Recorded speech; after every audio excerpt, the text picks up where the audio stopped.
In this video, I'm going to show you how to replace a power steering return line located off of your power steering rack on a Honda Accord. If you need any parts, check us out at 1aauto.com.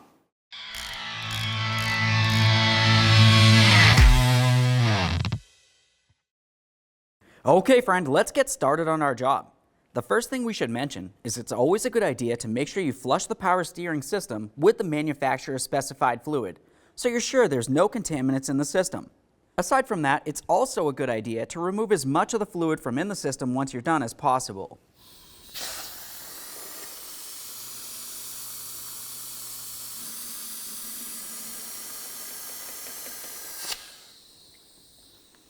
Now let's make our way along the backside of the engine. We're looking for the area where the power steering return hose connects onto the power steering return tube that leads over to the power steering rack. Make sure you have a collection bucket under this area, because there is always the probability of having fluid in this line.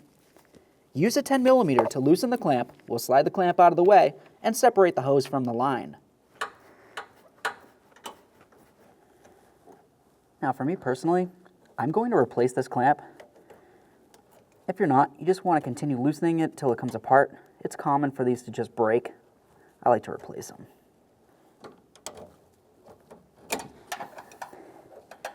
There we are. Separate that.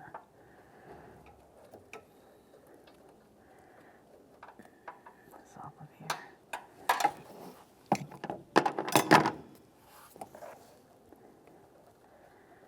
Let's get this off of here. Let's work that off of there. There we are. Once you have the clamp slid down the line, we can remove the hose from the tube. To do that, take hold of the hose, give it a little twist to break it free. Now we can slide this off. Once again, there could be fluid in this area, be careful. There we are. We'll let that drain into our collection bucket. Now that we have the hose off of the line, let's continue on moving towards the driver's side just a little bit here. You'll find that you have a metal bracket with a rubber bushing holding two lines together. That's held in place to the subframe with a 10mm headed bolt. Remove that bolt and the mount.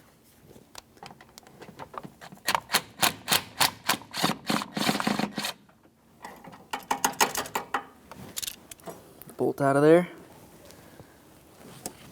As for the metal aspect of this bracket, you'll find that it has two ears down where that bolt was located.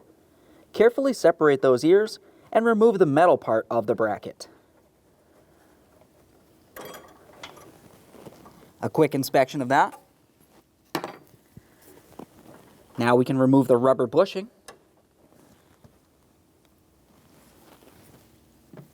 Let's make our way on the other side of that engine mount.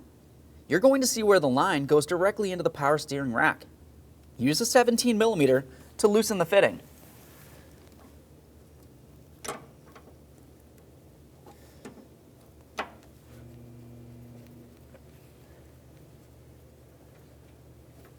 Okay, that's unscrewed from the rack.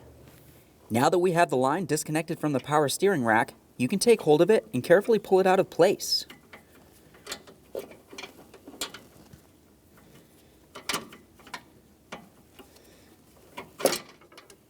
Slide that right up and out of here. There it is, friend. All right, let's get ready to install our brand new power steering return line. Before we put this in position, take the rubber cap that came with it and slide it over the end. Now we can take this and we'll start bringing it down and bring this area in between that mount and power steering rack. Once we're in the proper position, we'll continue on with installing this area onto the power steering rack.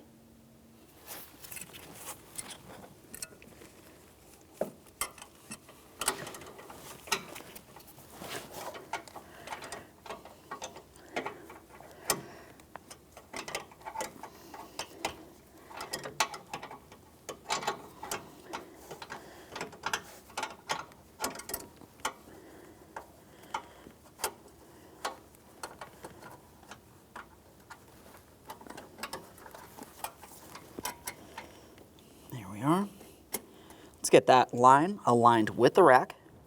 Start in the fitting by hand so you're sure you are not cross-threading it into the wrong position.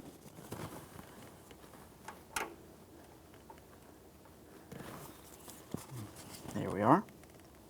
Once you have the line slid in between that mount and the power steering rack, we'll make our way along the passenger side here, and we want to reinstall the rubber bushing and the metal bracket. The rubber bushing will go over both of the lines, the bracket goes around that, and then the 10mm bolt will hold everything in place.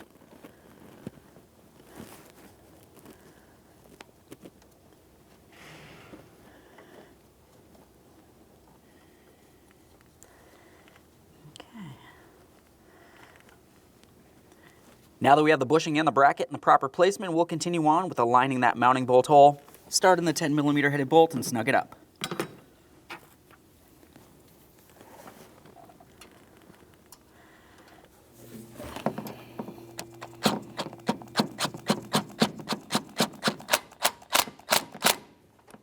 Now we can get this plug off the end of the line here.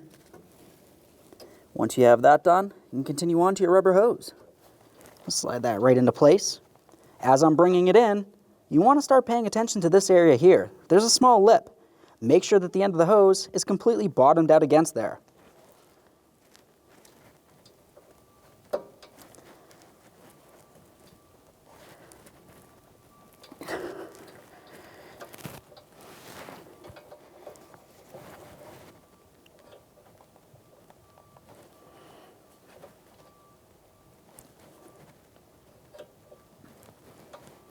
That looks good. Let's slide the clamp into place. As we put the clamp in place, pay attention to the hose. You want to make sure that you can see hose on both sides of that clamp. If you're too far towards the end here, the clamp might slide off and the hose might slide off of that tube, and you're going to have a serious issue.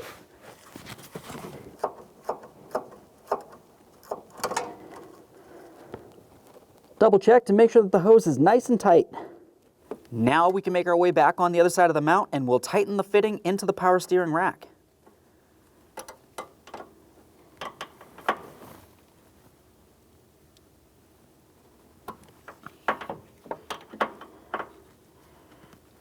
When tightening this, you want to bring it till it bottoms out, and then just bring it a little bit further just to ensure that it's completely seated. We'll just double check this area. Looks perfect. Go ahead and clean up your mess. Let's fill up that power steering system. Making sure that you're using the manufacturer's specified fluid, we'll continue adding until we're up to the add lines.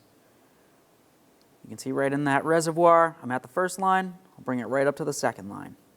Now that we have the power steering reservoir filled up to this level, let's carefully raise and support the front of the vehicle, just enough so the wheels are off the ground. Put the key in the on position and turn your steering wheel from one side all the way over to the other. We're going to do this nice and slow. Once we've made it to that side, we'll continue by going back and forth slowly to each of the stop points. While doing so, you will notice that air will make its way out of the system.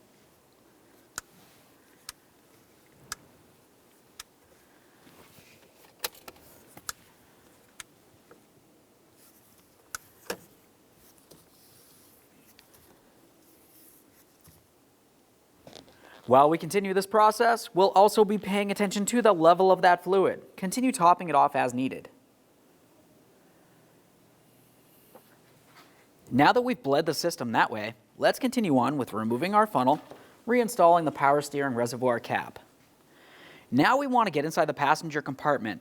Start up the vehicle and let it run for approximately 5 seconds and turn it right back off. Make your way back out here and double check that power steering fluid level. Typically, it will get drawn down a little bit. Top it off with that manufacturer's specified fluid, reinstall the cap, and then run the vehicle for a little while longer. While doing so, make sure you check for power steering fluid leaks.